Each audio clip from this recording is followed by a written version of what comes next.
Hi, my name is Eunhee Cho. I'm Korean and I was born and raised in South America. I am currently a student at the University at Buffalo, and for my Communications 101 class, we are given the opportunity to do an extra credit interview. And today I will be interviewing my good friend Jackie. I am a communication major. So yeah, enjoy. Hi, Jackie. Thank you for letting me interview you for my COM101 Extra Credit class. Before we get started, I want to confirm that you are 18 years older. I'm 20, yes. You're 20, okay, great. And then I do want to confirm as well that I do get your consent to proceed with this interview and to record and share it with my professor. I gave you consent. Okay, thank you very much. Okay, so before we get started, could you please introduce yourself? Hi, my name is Jacqueline. I'm 20 years old and I'm studying in SIM, University of Buffalo, doing a bachelor's in business administration. And have you ever taken any communication class before? No, this is... No, nothing. Okay, great. Okay, we'll get started. Okay, to start, my first question is, what does communication mean to you personally or professionally? Communication to me is really important. I think it's the way that we express ourselves and talk to people, right? So it's very important to find out like people's characters in real life, and that's like something personal to me because it tells you like who's nice and who's not nice. Professionally, it's a way to discuss opinions and find consensus with ideas, sharing ideas as well. Yeah, it's kind of hard to say without the word communication because all the interactions that you have with people involve communicating, and yeah, that's why it's so important to me. Okay, and in your life, how would you define or describe effective communication? To me, effective communication means having two individuals or more discussing something together. So both the receiver and the sender are talking with each other. It's not one-way communication where only one person is talking and the other is listening, but both people are doing the same thing together, and yeah. Okay, great, thank you. My next question is, can you describe a time when communication helped you succeed at work or in your personal life? In my personal life, communication has helped me overcome like tiny arguments with my boyfriend or in relationships, because there are times where I disagree with what my boyfriend says and vice versa. And at this point, we would discuss why we think this way and come to consensus of whether there's something that we should change or improve on so that, you know, we become stronger as in a relationship and as a couple. Okay. My next question is, what's the most challenging communication situation you've ever faced? One thing is having discussions with my mother, because unfortunately I'm not close to her, but she's Chinese and I don't speak Mandarin, so it's kind of like a language barrier where we both can't communicate with each other properly unless we have Google Translate or another form of service. So it's difficult for me to communicate with her because we just don't understand the same words, so we can't get to know each other as well as we could have if we had the same knowledge of the language. How do you handle conflict or misunderstandings in communication? It kind of ties in with one-way communication. So the way that you reduce conflict is having two people talk about it. It can't be just like autonomous where only one person does, right? So in order to reduce conflict, both people have to put in their ideas. Both people have to be willing to listen to each other and talk about things and how they feel. It can't be someone thinking about what the other person wants them to hear. So you have to have time to listen to both people in order to have effective communication. That's what I feel. My next question to you is, what does technology, let's say email, messaging, social media, play? What role does technology such as email, messaging, social media play in how you communicate with others? Okay, so with the rise of social media and communicating through the internet, I think it helps a lot of people communicate more easily with others. Like, you don't have to be there in person to talk, and it definitely strengthens your relationship because you don't have to be the same place at once to talk to the person that you want to. So that's something that I really like. However, I do know that communication through social media and technology does come with a disadvantage where you don't get like tone when you text, or you don't know whether you're misinterpreting a text and whether it can come off the wrong way. So that's one disadvantage I see with texting. But obviously there's calling, there's other forms of communication that you can find. But like, it definitely is another way that's really important in today's life, where if we're busy throughout the day and we can't see someone, we still have the option to talk to them without being there with them. Has this helped? What do you think you would with your relationship with your boyfriend? I think it has, yeah. Definitely. Yeah. Because we don't live in the same country for like 3 months at a time or 6 months. Right, it's a long distance. We're long distance. So it's definitely not very plausible for us to be in a relationship LDR, now. Yeah. If we didn't have technology with us. Right. So I think it's very important for a lot of things, even conferences and stuff, where you might be in different countries and you need to talk to someone to discuss like things in a multinational company where you have different headquarters or stations. But yeah, I don't think my boyfriend and I could survive with just sending letters like back in the day. Right. Okay. Yeah. Okay. But then some could argue saying like how back then you had to wait longer to receive a message back, but it was in a way less messy.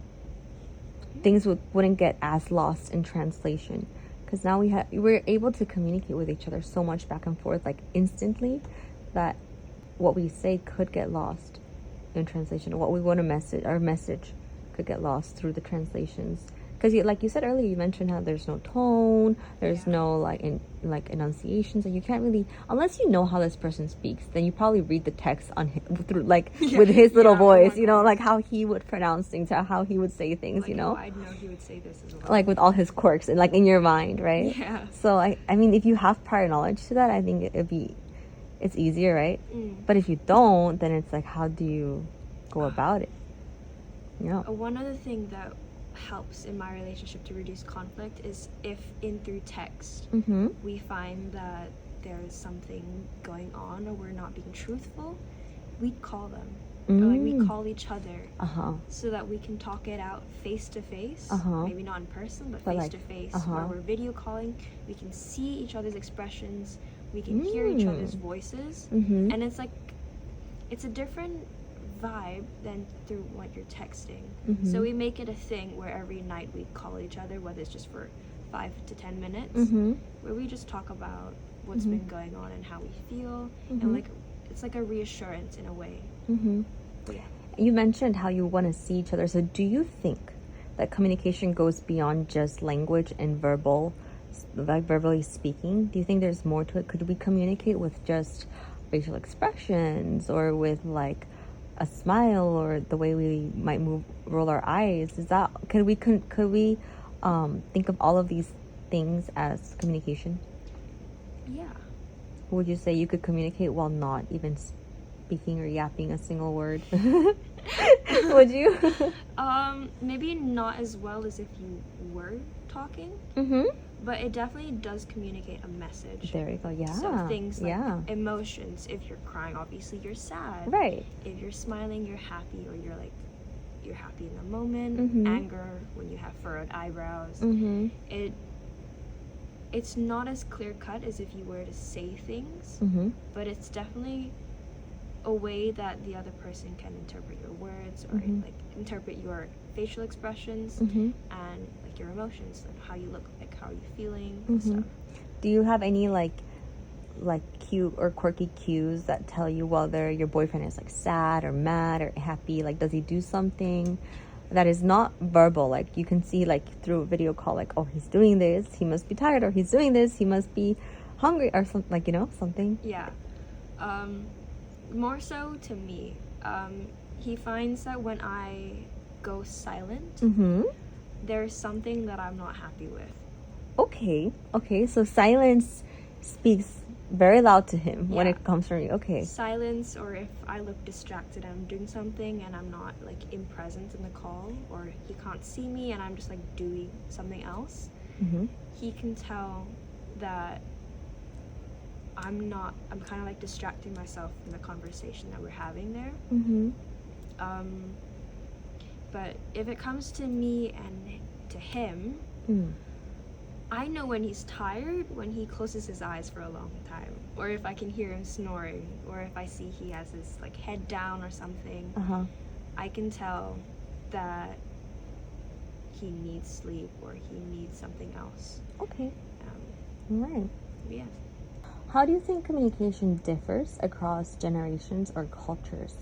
Back in the day, like I'm thinking really, really back to when Neanderthals and stuff. We used to like, yeah. and Egyptians, where they used to write messages on the walls or in the caves Mm-hmm. by art or some form of other Like symbols, symbols, right? Or what are the Egyptians use? Hieroglyphics. Hieroglyphics. So, yeah, communication through images. So, like, I don't know, you see a mammoth, you draw a mammoth, and this Mhm. happened to that. That looks like a mammoth. Yeah. I mean, we also do have like sign language, and that is also communication. That is true. Yeah. That is ASL. Yeah, exactly. So. And then, like, again, with my grandparents, they used to send love letters to each other from Holland to Indonesia, and it was really Oh. sweet seeing that. Like, it's so cute. And they would communicate in what language? I think Dutch, In Dutch? Yeah. Wow. because they met in Holland in university. It was so Oh. cute. But yeah, they used to send messages through mails, especially because afterwards my grandfather worked in Indonesia while my dad and my grandmother were in Holland for a bit. Mm-hmm. So that's how they communicated for a few years while they were apart. And they did find difficulties with that. Like, my dad told me that at some point they were thinking of divorce because obviously they were apart, Right. and they couldn't have that conversation with each other Mhm. that they could have had with someone in the same country. Mm-hmm. Of So, course. yeah, I think there were some issues with communication in that period. Mhm. And now we have technology, Mm-hmm. so it's a lot easier. Mm-hmm. Like I mentioned. Yeah. Yeah. My next question is, how has your communication style changed over the years? I think when I was in primary school, a lot of our communication happened in school. So it was all in person, talking with my friends, hanging out with them and playing around. But ever since that switched to social media, where I got my first account, Google Hangouts was the first way I communicated online. It like opened up a new sense where I didn't have to necessarily stay back in school to talk to them or to hang out with them. It was a way like I was like, oh, are you free in this time? And then we could hang out another time. So I feel like it's changed from in person to technology since me being alive. But yeah, I think. What about like your intonations, or do you think you speak a little bit more formal? You know how like we have our like little slangs that we say. Yeah, right. So do you use the same kind of slang you used to use before? Have you like upgraded? Do you use different kinds of slang? Yeah, I think throughout the years there are definitely trends in our generations where Right. I think Gen Alpha is using like what skibbity and Skibbity. 6-7. Yeah, stuff. yeah, Like, 6-7. that sort of communication. And back in the day, we do like what the dab. Yeah. There's quite a lot. There's a lot. There's a It's lot. like low key. Right. There's a lot of words that you pick up from different people and you use it yourself. Mm-hmm. And yeah, I feel like that's changed, and you will definitely see that more as like generations from before and after will do the same thing where they have like a niche sort of set of language. Mm-hmm. But I feel like it's more nowadays that if you use a certain slang from a certain generation, you get like, oh, you get like called like, oh, that's so millennial, or that's yeah. so like, you know. Yeah. Especially like I feel like for millennials, a lot of it has to do with like their clothing. So turquoise, like a specific design pattern. There's definitely that sort Turquoise. of Magenta. Magenta. Yeah, they're a lot more adventurous with like their zebra prints. We had cow prints, which was not a good period. I mean, prints are coming back though. I've seen prints, but in a different form, or the whole Y2K vibe. You know how we're adopting now. But yeah. How would your life be different if communication was suddenly taken away or restricted? I don't know what I would be doing.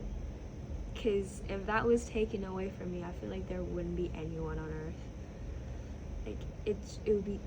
Communication is so important that anything you see someone do obviously tells you something. So, I would probably go insane. Go insane. Like, it's like me in a dark room. There's nothing for me to see that I can... But even then, I feel you could talk to yourself. And that seems like... But would you consider talking to yourself as communication as well? Yeah. Or does it require you to have more than one entity to talk to? That's actually a really good question. I can't think of that really, but... We learned this, but I want to know your perspective on it. I generally think it requires two people, but you can definitely communicate with yourself. I just don't think it's the same. But, like, there are like times where if I talk to myself, I can kind of like understand myself as well. It's like I'm talking to myself, I'm saying it into words and understanding it more than if I was just thinking about it in my head. It's slightly different, but I feel like the definition of communication requires two or more people. Okay. And I know I said it was the last question, but I'm just curious. Do you speak any other language than English? I speak Korean. No. I'm only fluent in English. But I can speak Indonesian, a few words from like hello, bye in like multiple other languages, and French. I'm like at beginner level at the moment. And do you think the way you communicate or the way you portray yourself changes in all these different languages? Or is it the same? Or does being fluent influence the way you communicate? I feel like, yeah. It definitely does. Because you feel a lot more confident in the way you speak when you know the language. So when it comes to French, I love the language, but there's so many rules that you have to think about, like feminine or masculine verbs, or what is it, tonal, whatever. There are like specific words that go with each word. And it definitely confuses me. It definitely limits my ability to speak and talk about my things, because I can't think of synonyms for words as easily as if I was speaking in English. Right. And I definitely think the way I talk changes. I don't know why, but I feel a lot more friendlier speaking in Indonesian, because it's like a niche group of people. I'm Indonesian, they can speak Indonesian, so it feels like a small friendly group of like culture that I can link back to. English is more of like an international language where I can communicate with anyone or everyone that does speak English, and that's a big majority of people. French feels like it's only for school, and it feels like it's something that I had to do for a while. I'd love to learn more French, but yeah, I feel like it's just one of those things where it'd be nice to say, oh yeah, I can speak French. Right. Yeah. I mean, I feel like language does hold the language that holds the culture of where it's from, right? Yeah, and it holds a lot of power because the more languages you can speak, the more you can speak to more people. Right. You can speak with more people. Can you assimilate and make connections through different, through different ways, in different contexts? Do you think that's an advantage? Yeah, I feel like it's a lot easier to understand people when you know their language. It all intertwines kind of with culture, Yeah. language. Basically everything just intertwines. Everything is connected. It's one big circle. Yeah, like you know how we have slang for each generation. There is slang for each culture, slang for each language. Yeah. Like what the Spanish in Spain is different from the Spanish in Latin America. Yes. Same with Montreal and France. They're both different. Yeah. They both have different accents. The way they speak is different. It's very different between different countries and regions. Like in Indonesia, we might have like a main language of Javanese, but we have so many different subcultures that we have over like 100 dialects, which is crazy. Wow, that's crazy, actually. Yeah. Well, I guess we can wrap it up by saying that language, communication. We're talking to, it can be very different. Yeah. Yet somehow it unites us. Definitely. Right? Yeah. Right. Okay, thank you so much for letting me interview today, and I hope you enjoyed the interview. I did. Thank you so much. Okay, bye-bye.